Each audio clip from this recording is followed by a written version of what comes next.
بسم الله الرحمن الرحيم الحمد لله وصلى الله وسلم وبارك على رسول الله وعلى آله وأصحابه وموالاه أما بعد إخوتي الكرام السلام عليكم ورحمة الله وبركاته جزاكم الله خير وبارك الله فيكم እንግዲህ ስለ ቤት ዛሬም የስተዛሬውን ፕሮግራም እንቀጥላለን አፍሪካ ቲቪን የምትከታተሉ ወንድምና እህቶች በጥሞና ተከታተሉ ይጠቅማችኋል ዱንያ አኺራ ያሳምርላችኋል ምክንያቱም ቤት ታማረ ዱንያ ያምራል ቤት ታማረ አኺራ ያምራልና እና ስለ ባል አንዳንድ ጥፋቶችን ቢስተካከሉ ቤቱ ያምራል የሚል ነው ፕሮግራማችን ከነዛ ውስጥ ዛሬ የምንጠቅሳቸው አተክቲሩ አለ ዘውጃ በሚስት ላይ የምንሰጣትን ግዴታችንን መቆጠብ ወይም ደግሞ ማሳነስ በሚበቃልክ አለ ማድረግ እያለን አላህ ሰጥቶን እውጭ ከምን ስናረግ ስንሰጥ የማንሰስተውን እቤት የገባ ጊዜ መሰሰት فمن الأزواج من يكتر على زوجته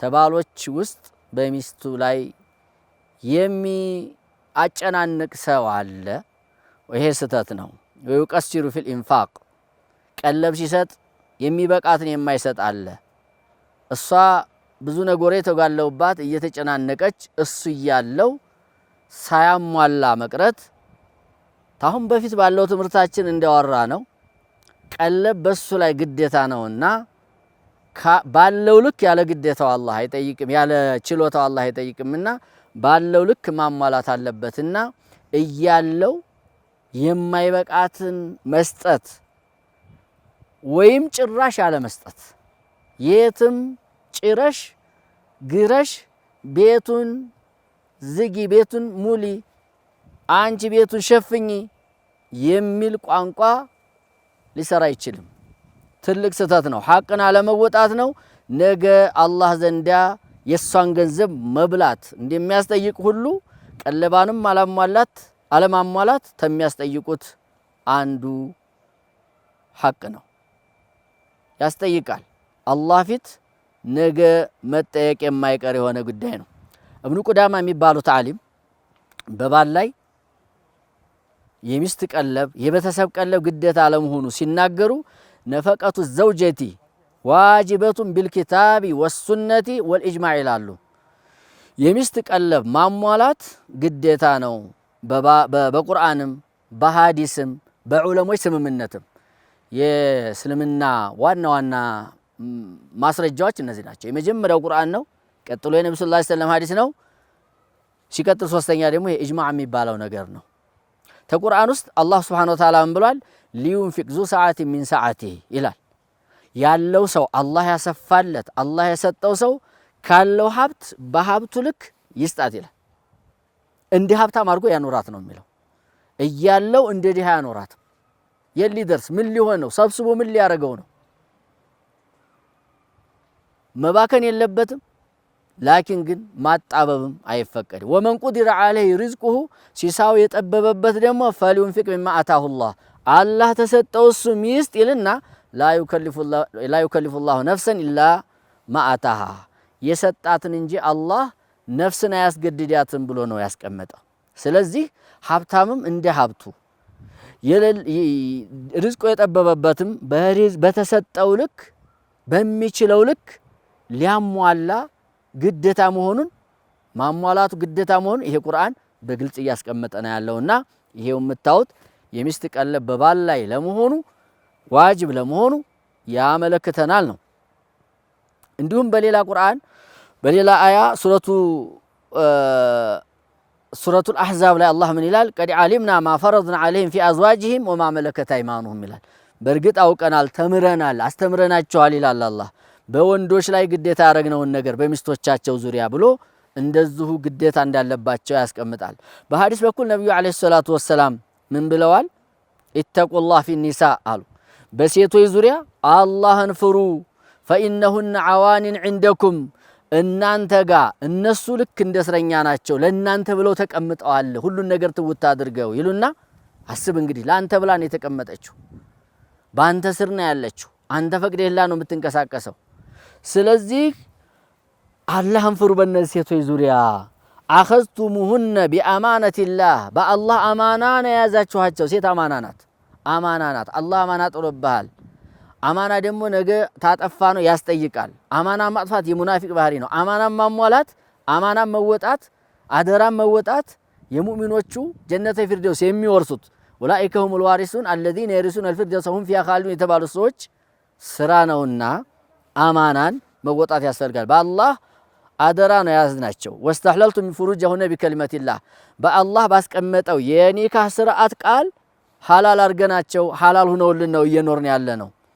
ወለሁነ ዐለይኩም ሪዝቁሁነ ወኪስወቱሁነ ይላል ነብዩ አለይሂ ሰላም። ለነሱ በእናንተ ላይ ሲሳያቸው፣ ልብሳቸው፣ ጉርሳቸው ግዴታ ተደርጎባቸዋል አሉ ነብዩ አለይሂ ሰላም። ቢልማዕሩፍ አሉ ባይሆን በተለመደው ልክ ነው አሉ። ሀብታም ተሆነ እንደ ሀብቱ፣ ደሃ ተሆነም እንደ ድህነቱ ሁሉም የቻለውን ማሟላት በእናንተ ላይ ግዴታ ሆኗል። ሱብሃንአላህ። ይህ ጉዳይ እንደምታዩት በጣም በእስልምና ውስጥ ትኩረት የተሰጠበት በወንዶች ላይ ግዴታ የተደረገበት ነገር ነውና ሚስቶቻችንን አናጨናንቅ፣ ሚስቶቻችንን አናስቸግር፣ ግዴታችንን እንወጣ።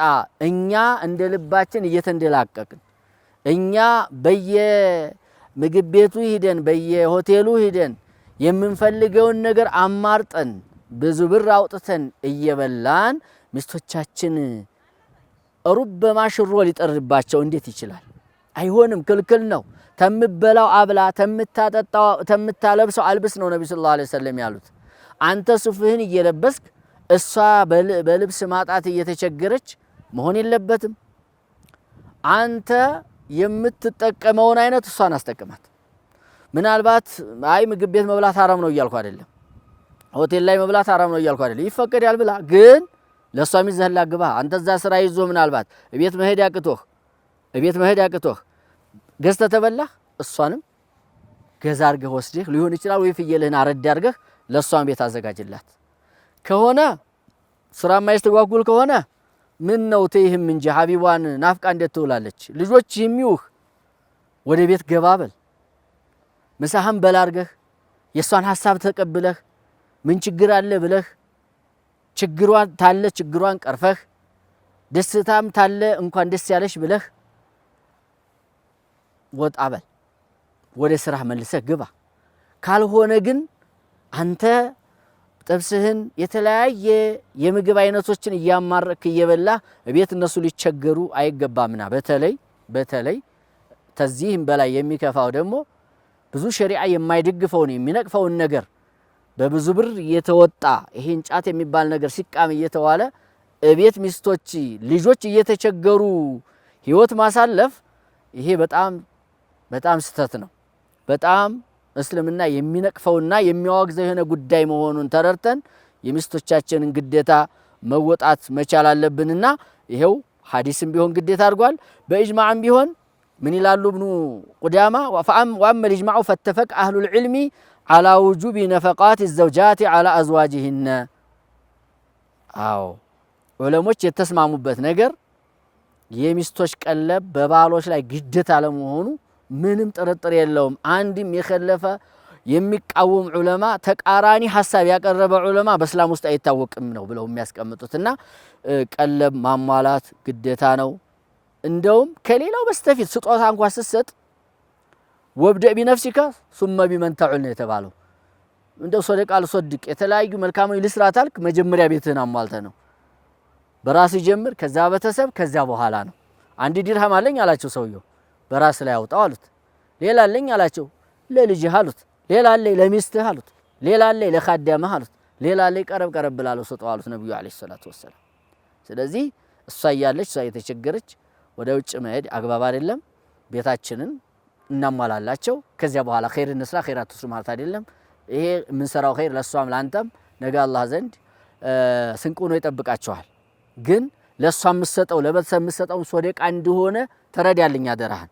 ነብዩ አለይሂ ሰላቱ ወሰለም ሐታ ማተጃሉ ፊ ምርአቲከ ሚስትሃፍ እንኳን የምታረገው ቢሆን ለአላህ ነይተህ ታረከው ሶደቃ ነው ብለዋል። እንደውም መረ ከዛም በላይ ትርፍ እንዳለው ሲናገሩ ነብዩ ሰለላሁ ዐለይሂ ወሰለም ለጂሃድ የምታወጣው ሶደቃ ነው፣ ለባሪያ ማስለቀቂያ የምታረገው ሶደቃ ነው፣ ለሚስኪን የምታረገው ሶደቃ ነው አሉና ለቤተሰብ የምታረገው ሶደቃ ነው። እንደውም ከሁሉም ከነዚህ ሁሉ የሚበልጠው በሷ ላይ የሚደረግ በቤተሰብ ላይ የሚደረግ ሶደቃ እንደሆነ ነግረውናል። ሁለት አጅር አለው። አጅሩ ሶደቃው አጅሩ አስላ በሌላ በኩል ግዴታን መወጣት ነው። ቅድም እንዳለው ግዴታ ስለሆነና ሱና ተመስራት ግዴታ መስረት ግዴታ መወጣት ነው የሚበልጠው። ትርፍ ስራ ተመስራት በፊት ግዴታችን ተወጥተን ወደ ትርፍ እንሂድ የሚል ነው የዛሬ ምክሬ፣ ዛሬ መልእክቴ። እንግዲህ አላህ ሱብሓነሁ ወተዓላ ሐቃቸውን የምትወጡ ሐቃችንን የምንወጣ አላህ ያድርገን። ሴቶችም የባላቸውን ሐቅ የሚጠብቁ አላህ ያድርገው። ይህን ያህል ግዴታ የተጣለበት ወንድ አብሽር ሀቢቢ አሪፍ ብላ በሰላምና በደስታ ተቀበለው ፈገግ ባለፊት እሱም ደስ ብሎት ኑሮውን እንዲኖር የሚል ነው። ወላሁ አዕለም። ወቢላሂ ተውፊቅ። ወሰላሙ አለይኩም ወራህመቱላሂ ወበረካቱ።